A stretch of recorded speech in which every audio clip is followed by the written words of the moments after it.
of Bill Hayes' 90th birthday via Zoom. I hope you and your loved ones are safe and well. My name is Shipsey, and I have the privilege of being the head of Oxford Physics. I'd like to invite Bill and Anne to turn on their video. In fact, they've turned it on so you can see Bill and Anne. So Bill, Anne, I'd like to thank you on behalf of all of us in the physics department for joining us today for this celebration of your birthday.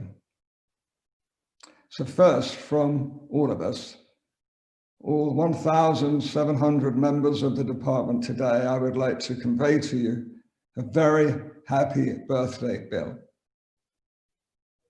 It gives all of us an immense pleasure to share this day with you. And over the next hour or so, you'll be hearing from many of us individually. But we thought that the most appropriate way to start this program is by Anne recounting the wonderful story of how you came to be in Oxford. So it's a pleasure to invite Anne to share that story with us now. Thank you very much, Ian. And I'm delighted to do this in the way of a sort of, this is your life, Bill Hayes. Wonderful. So what I'm about to say, of course, some of it will be seen in the video, which I think we're going to share at the end. And of course, Bill's wonderful memoir, Crossing a Divide, which gives the whole of his life history. But I'm just going to talk about the early period and how he got to Oxford, and basically up to the time he became a Fellow of St. John's. So take you back now to 1955, Bill. You were a PhD student in University College Dublin, getting to the end of your thesis, wondering what to do and where to go. And you were very keen on playing tennis, and you had a tennis match cancelled one day. It was raining. So being you went into the library to have a look at things, and at random pulled out all sorts of journals, and one of them fell open at random at a paper entitled The Microwave Spectrum of Ammonia, written by B. Bleaney from the Clarendon Laboratory in Oxford.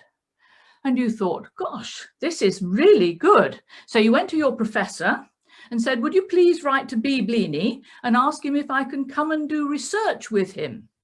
So Bleaney writes back and said, yes, of course you can, provided you could find the money.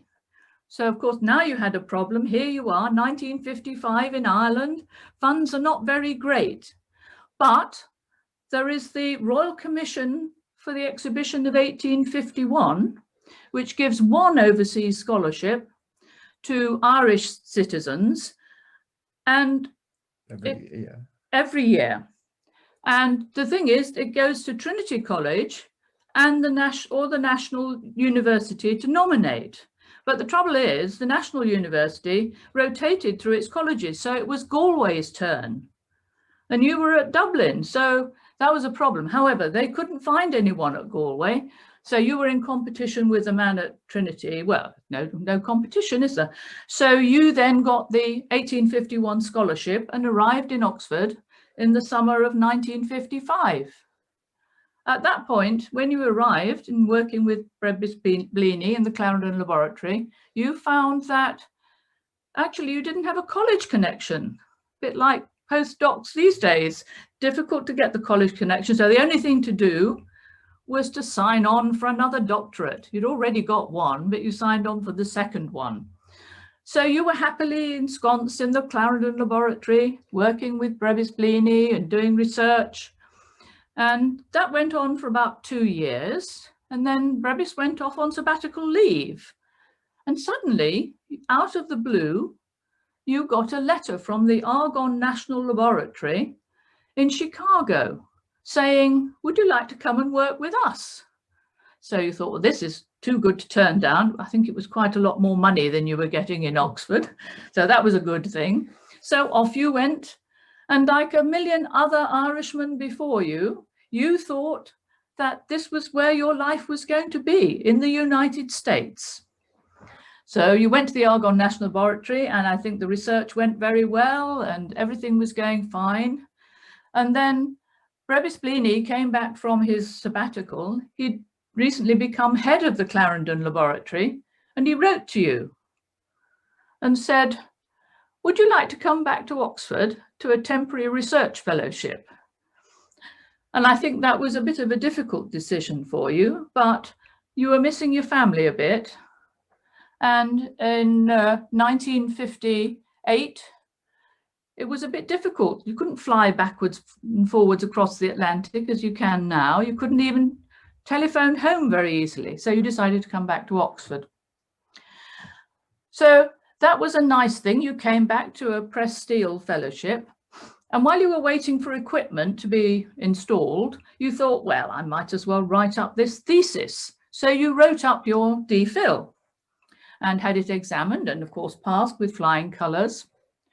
So a short while later, you received a letter from Dr. Costin, who's the president of St. John's, saying, Dear Hayes, note how people were addressed in those days, Dear Hayes, now that you've taken your DPhil, would you like to dine?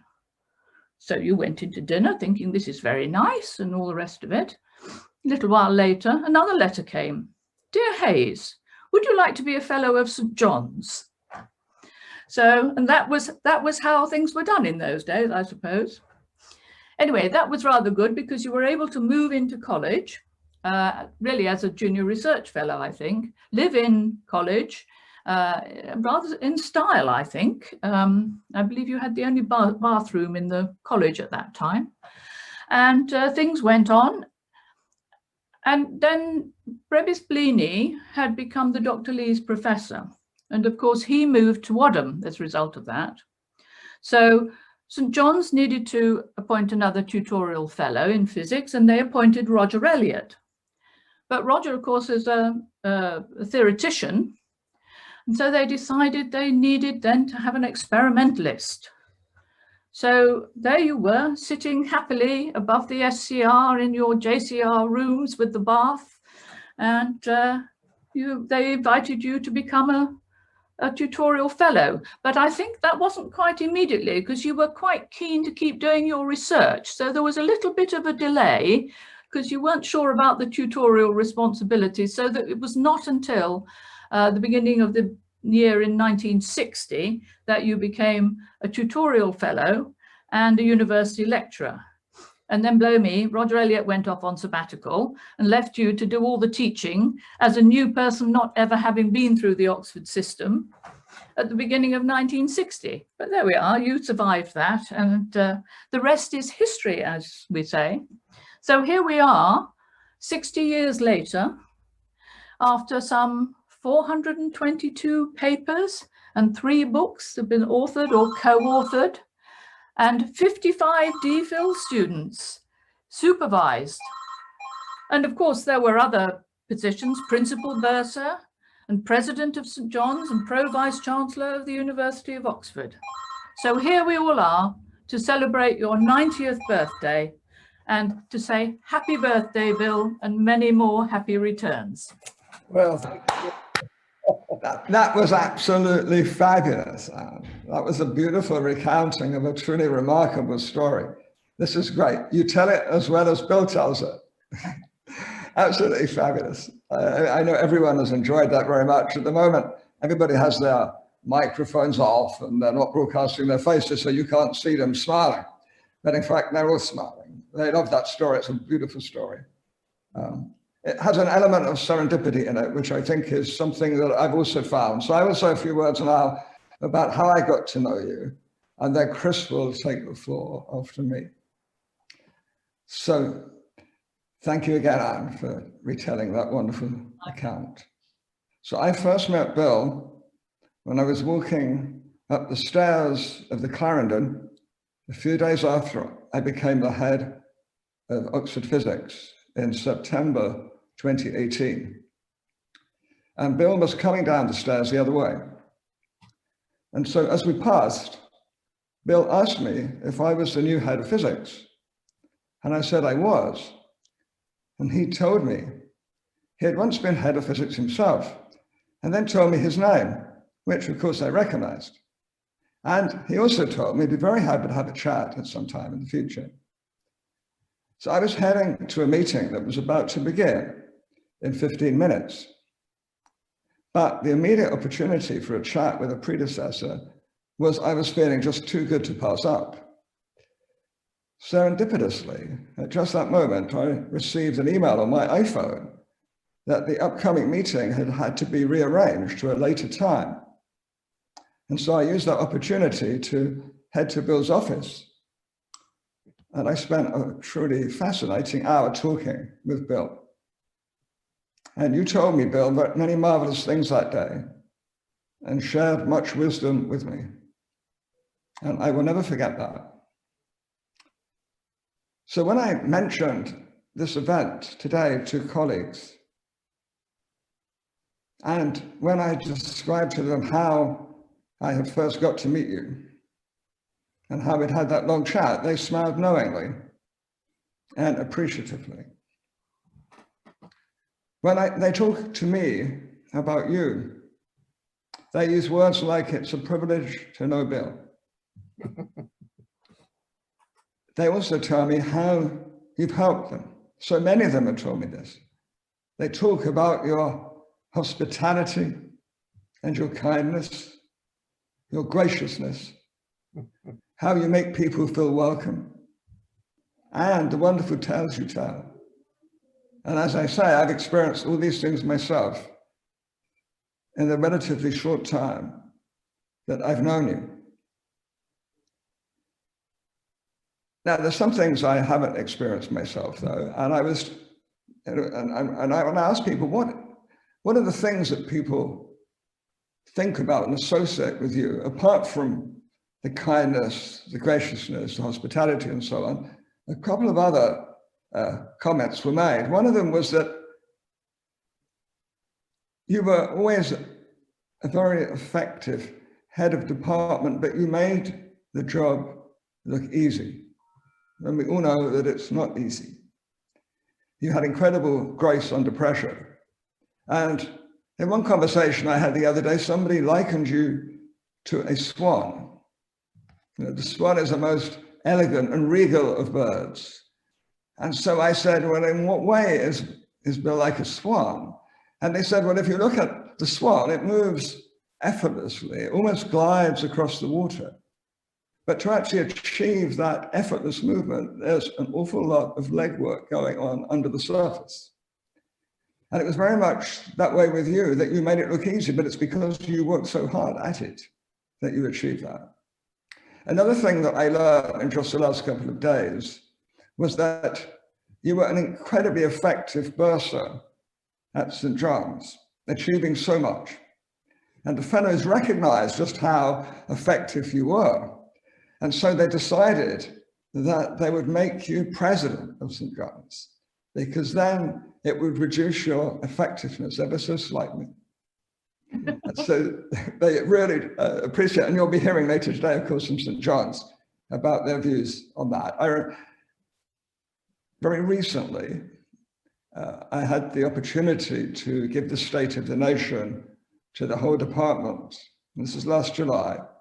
And after it, you sent me an incredibly kind and very special email. And I won't read that email out today, but it captured really how you are, how you help people, how you advise people, how you praise. And this is enormously helpful to all of us in our work today.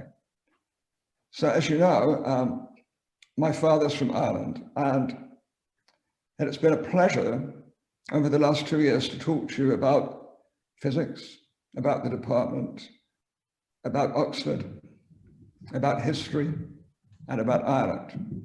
So I'll end my short contribution with a greeting that you know very well, Bill, a very famous Irish greeting that's used in my own family as well. May the road rise up to meet you. May the wind be always at your back. May the sun shine warm upon your face. The rains fall softly upon your fields. And until we meet again, which I hope is very soon, may God hold you in the palm of his hand. Thank you, Bill, for everything you do for the department. Thank you for everything you do for the department, a department that included me. I benefit enormously from the fact that I got to know you and found you so helpful. And I had no intention of ever leaving. Excellent. Future. Yes, I'm looking forward to bumping into you on the stairs very often for the next few decades. So now there's an opportunity to hear from one of your, I guess, successors, but one of my predecessors, your dear colleague, Chris Llewellyn-Smith. Chris. Bill, you will remember that when I joined you as a tutorial fellow at St. John's in 1974, I wore my hair long, and it's a condition to which I'm reverting thanks to the lockdown. In the following 13 years, I came to appreciate you as an excellent judge of character, as exhibited when we interviewed candidates, an excellent physicist, a superb manager, as you showed as bursar from 1977 and as acting head of the Clarendon from 1985 to 87, which, as Ian said, you made look easy, and as a very good friend. I therefore had absolutely no hesitation in proposing your election to become president of St. John's. Joan's reaction to the news that you've been elected was to say she'd never forgive me. I hope and assume that she was joking, or at least that she changed her mind. In any case, St. John's benefited tremendously from the roles that you both played.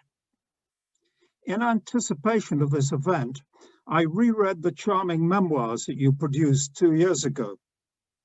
They revealed many things I did not know before, including we both visited the Khyber Pass in the 1990s.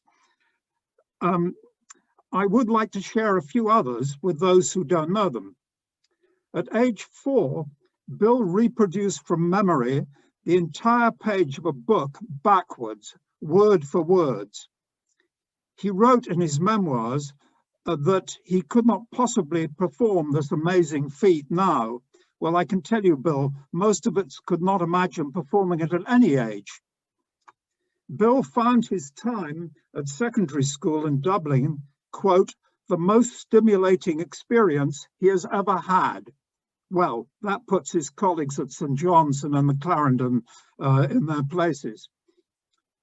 As I knew, Bill was the first Catholic to become a fellow of St. John's since the Reformation, and the last fellow who had to seek the governing body's permission to get married. But I did not know until I read your memoirs that the then president, Costin of St. John's, told you, fellows do not go into town to have a haircut. We just ring up and one comes.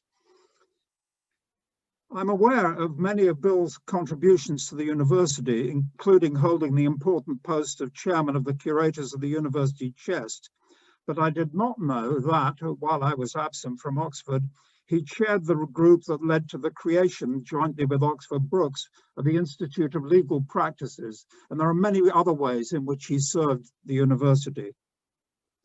Nor had I heard, until I read your memoirs, the story of Bill disposing of bottles of tequila, a drink he does not like, that were given to him during a visit to Mexico. He handed them to the lady who checked him in at the airport, who reciprocated by upgrading him to first class.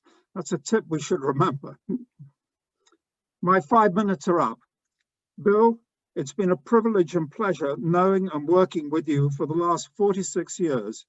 And Virginia joins me in wishing you a happy birthday and many happy returns. Oh, Chris, thank you very much. I enjoyed my interaction with you the whole time, and I may have pushed you around a bit occasionally, but I was head of department, you see. Right. So That's great. So I think next to take the stage is Steve. Hello, Bill, and happy birthday from me.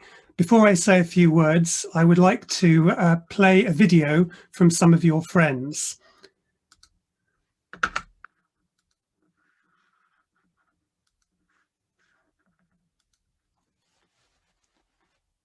Happy birthday, Bill.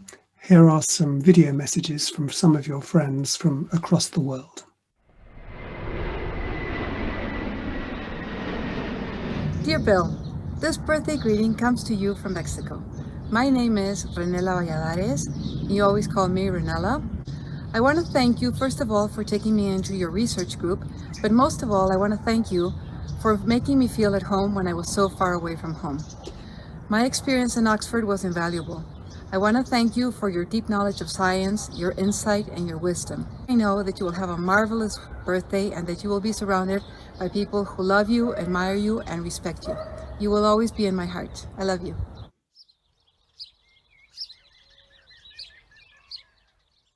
Hello Bill, it's Tom Lancaster here from Durham University. I worked with you at the Clarendon Lab in Oxford from 2001 to 2011 when we worked on muon spin relaxation experiments. It's a great honour and a privilege to be wishing you a happy 90th birthday today. I really hope you have a great day.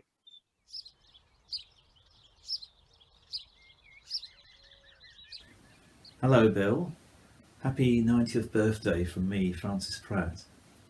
You'll remember I was originally one of your DPhil students back in the 1980s. Looking back, I remember starting off my research career at that time in the Clarendon with you introducing me to the field of far infrared spectroscopy. Well, as you know, since then I've settled on another rather different form of spectroscopy using muons, and I've ended up in the ISIS muon group at RAU, where I've actually been for quite a while now. Anyway, as one of your former students, I will say congratulations, have a great day and many happy returns. Hello Bill, this is Dave Keane. I was your PhD student in 1986, finishing in 1990, and I'm just sending you this quick message to wish you a very, very happy birthday. I've worked with you, or at least in the same department as you, for a number of years since then, and two things spring to mind from my time as a PhD student with you. The first is that you taught me how to use punctuation correctly, how never to overuse a comma, and how to use a semicolon and a colon correctly. And the second thing is that when I was possibly going for my first Phys Rev letter to be published, you made a big point of making sure that we fought for this particular publication. You thought it completely right that a physicist should have a Phys Rev letter in their career, and I'm very grateful to that. So for the many good memories, I wish you a very happy 90th birthday.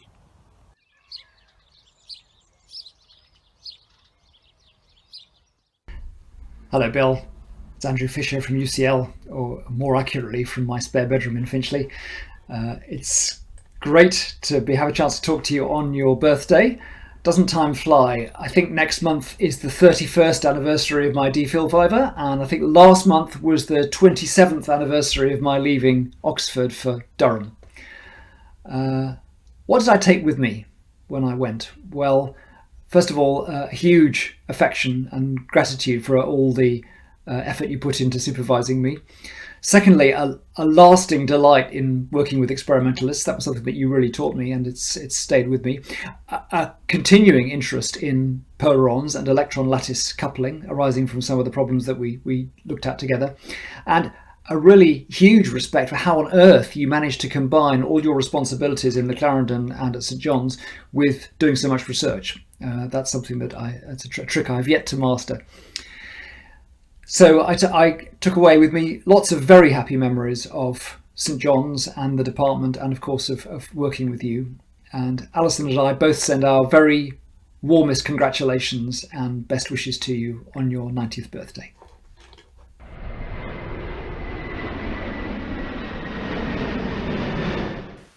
Hello Bill, my name is Tadashi Sugano from Japan.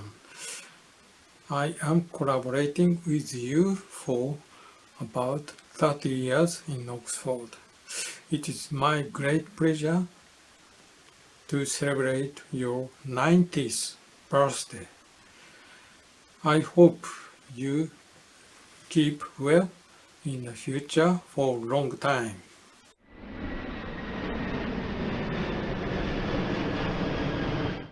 Hi everybody, my name is Thomas Jefted and I'm the last official DPhil student of Bill. Dear Bill, happy birthday, or as we sing it here, zum Geburtstag viel Glück, zum Geburtstag viel Glück, zum Geburtstag lieber Bill, zum Geburtstag viel Glück. Your insights and experience have always been a great inspiration for me and many others, of course.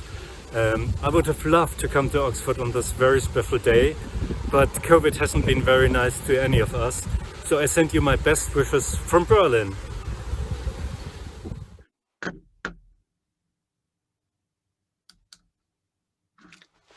So Bill, a number of messages from some of your friends, just a few words from me too. I was trying to think up how to sum you up. What are the kind of defining features that you have shown throughout your career? I came up with two things. Number one is that you have always kept interested. So you came from a group in the Clarendon that did EPR on a whole range of things following the great Bleany tradition. But what's remarkable about your career is how many things you work through.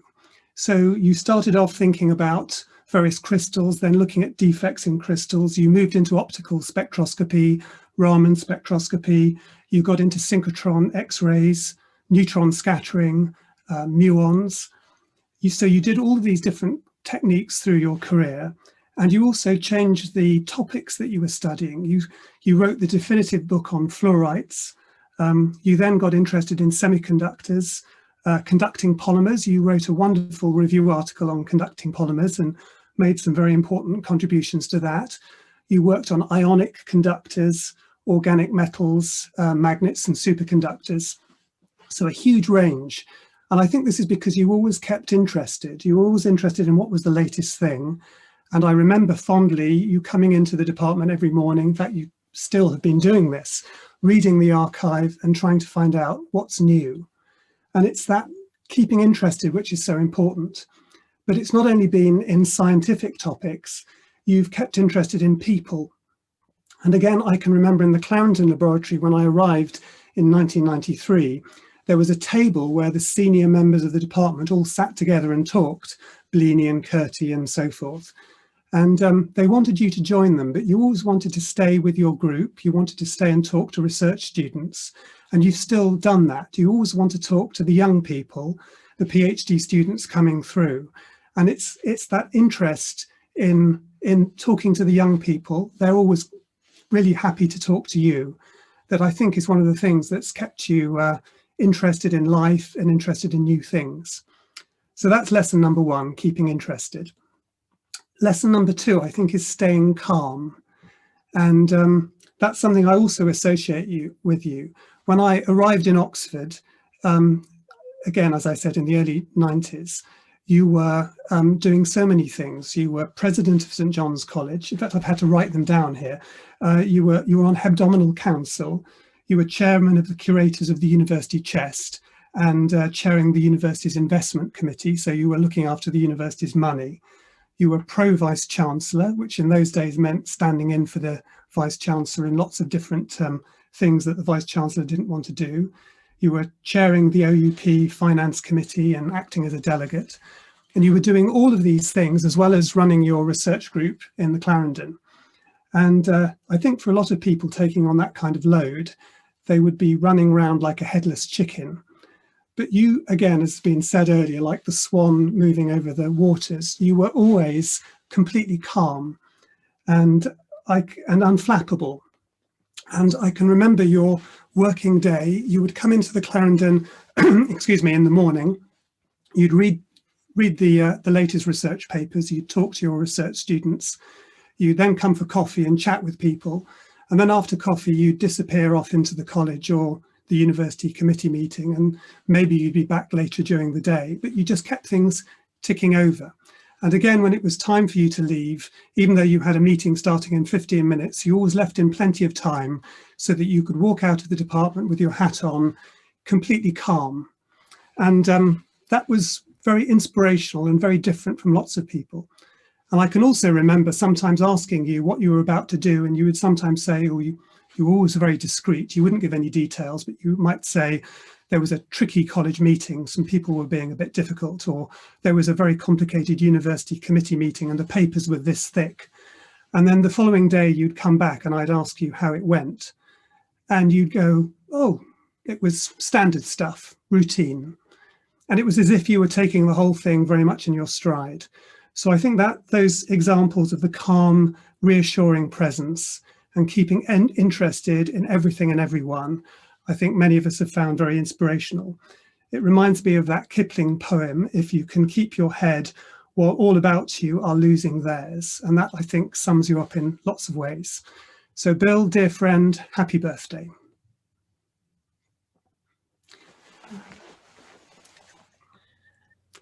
And Bill, it's happy birthday from me too. We know one another well from St. John's, and it's been such a treat to get to know you at St. John's. I have long been an admirer of your poise, your stage presence, your composure, as Steve has just described, and your sense of timing. I have very clear recollections of many occasions in college when you exhibited these qualities. But I want to take you back to a particular incident that occurred long before I joined St. John's. This was quite some years ago. It was the installation of Colin Lucas, then Master of Balliol, as Vice-Chancellor of the University of Oxford. And of course, this took place in the Sheldonian Lecture Theatre. I attended this august event because I was a JRF at the College of Colin Lucas at the time, Balliol. You were there as President of St. John's, and you sat with all the august throng of all the other heads of house, opposite those of us from Balliol. I was sitting next to a senior and distinguished fellow of Balliol, and he decided to explain to me various aspects of what was going on and what was happening. I was a mere JRF after all. And so he explained to me that some heads of house were academics, while other heads of house had served in other aspects of public life outside the university, for example, as diplomats. And I readily accepted what he explained to me. He then went on to explain to me that you could tell merely by looking at a head of house whether they were type 1, the academic, or type 2, those who had served in the diplomatic service, for example. To reinforce his point, he went on to point to the chap who was sitting almost directly opposite us. And he explained to me that there was no way that the head of house who was opposite us could possibly be an academic, given his smart attire, his poise, his stage presence, his composure. I stared back at my neighbour and quizzically retorted, nope, that one is the physicist, Bill Hayes. He stared back quizzically at me and then stared back quizzically at you, Bill. And your sense of timing was perfect, for you then waved at me, a very regal wave, if I recall correctly. So my neighbour looked defeated and a bit forlorn that his theory of how you could tell whether a head of house was an academic or had served in the diplomatic service could be so swiftly refuted. And he said to me, I could have sworn that that head of house is a diplomat. To which I replied, on that I think you are quite correct. This is Bill Hayes. Thank you, Bill. I wish you a very happy birthday. Thank you for all that you have shown us and taught us. And now I have much pleasure in handing over to Mike Wells. Well, I've always been grateful to you for your pleasant interaction with me and helping me to sometimes to sort out problems. Right. Okay. Now.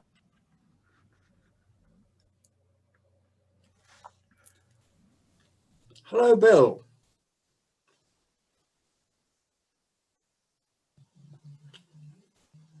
Something has happened and I'm seeing a screen with only Stephen's name on. Has Val got to operate some maneuver on this? We can hear you, Mike. Go ahead. You can hear me, but I can't see a picture, unfortunately, but my internet connection is not the best. Many happy returns of the day, Bill, and many congratulations for reaching this ripe old age of 90. It's a great pleasure to be one of the people paying tribute to you on this day. And I would like just to say a few words because most of your accolades have been passed by an excellent team before me. And it's the first time I've followed a husband and wife act on any stage. When I first came to the Clarendon, you were an established group leader and a fellow of St. John's, and a group that I was very much in awe of at that time. That year was 1962. Since then, you've been a mutual friend to me throughout that time. And we've not actually interacted on the physics front very often.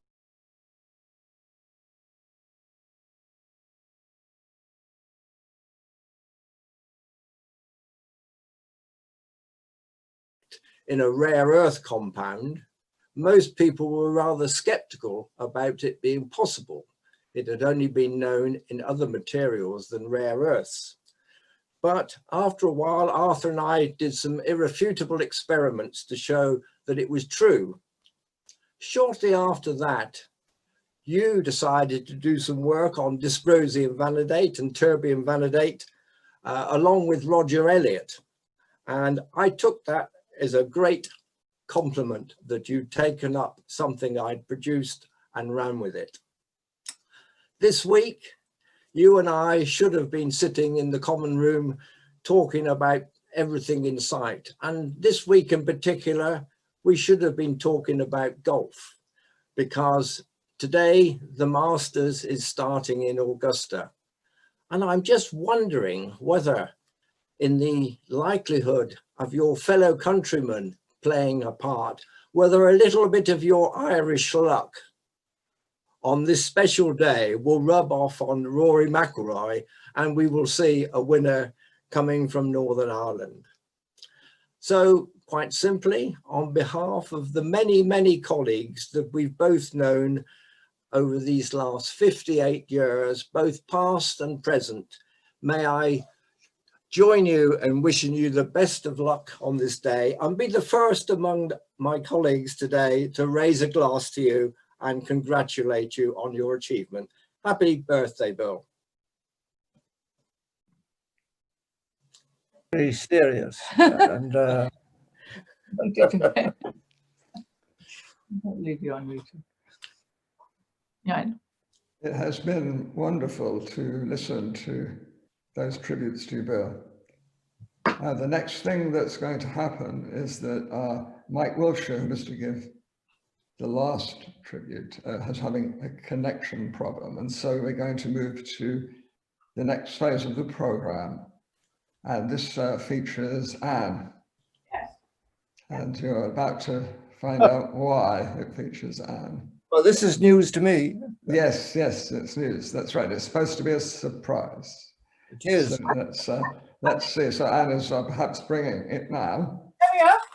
There we go. Can you hear? Yes, I am unmuted. That's right. Yeah. There we go. There we are. There we go. Oh, lovely. This is your presentation of the flowers. I hope everybody can see the flowers. Yes, yes. They are beautiful, absolutely beautiful. Well, thank you all. Thank you all for your lovely flowers. I think there might also be some chocolates and a card also that will be arriving. There's some other things that we wanted to send you today, but the lockdown makes that a little bit difficult. Yes. So what I'm going to do is I'm going to try to share my screen and show you something that we would have given you right now if it hadn't been for lockdown. Okay. Let's see if I can actually do that.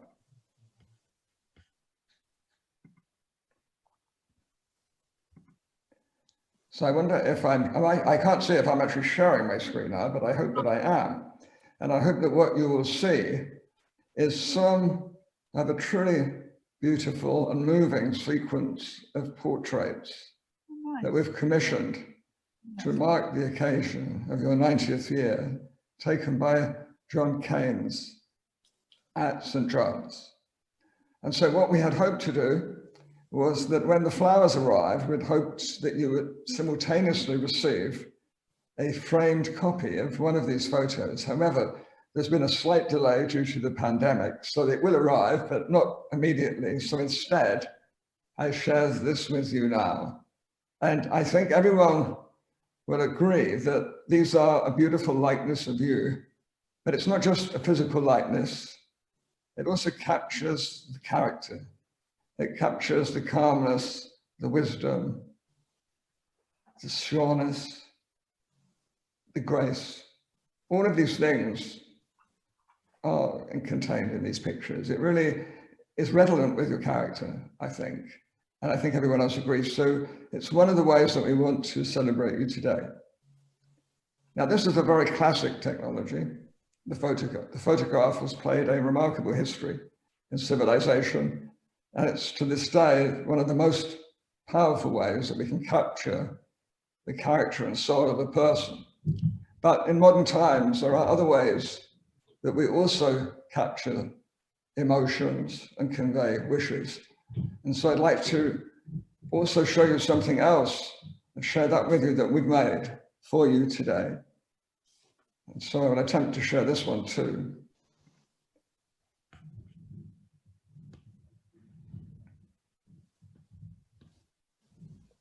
This one here, so hopefully you're going to be able to see this. Now, what you're looking at the moment is a little piece of a movie that we've made.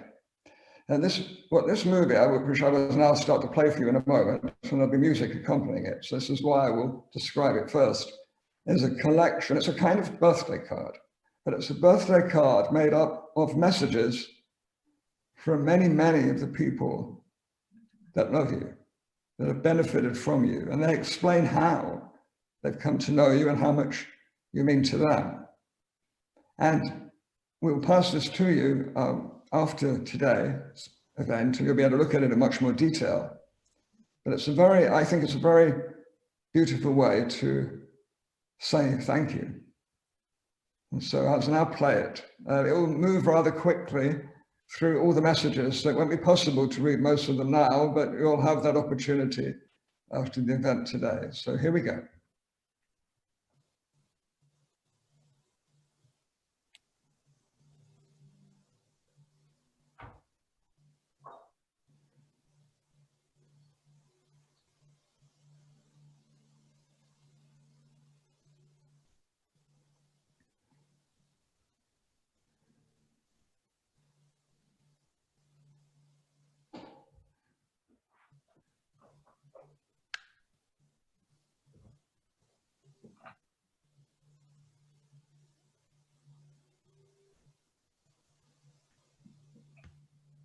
Wasn't that wonderful? Well, I really do appreciate what you've done here. It's made a big impact on me. Yes, thank you very much.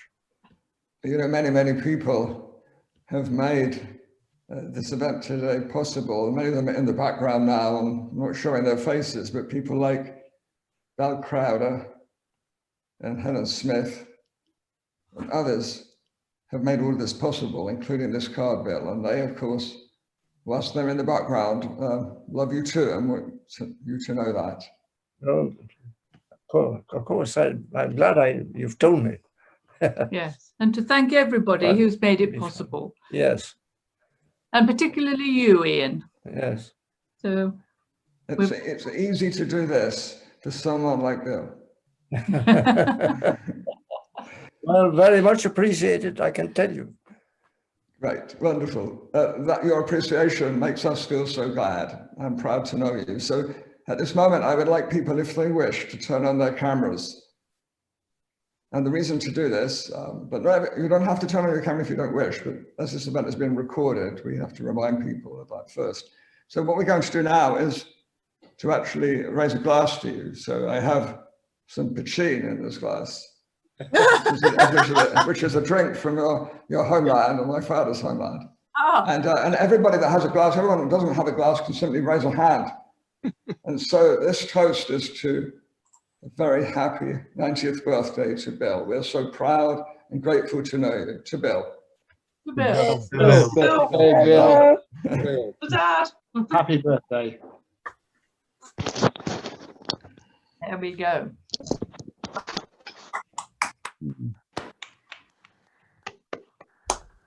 I might not want it.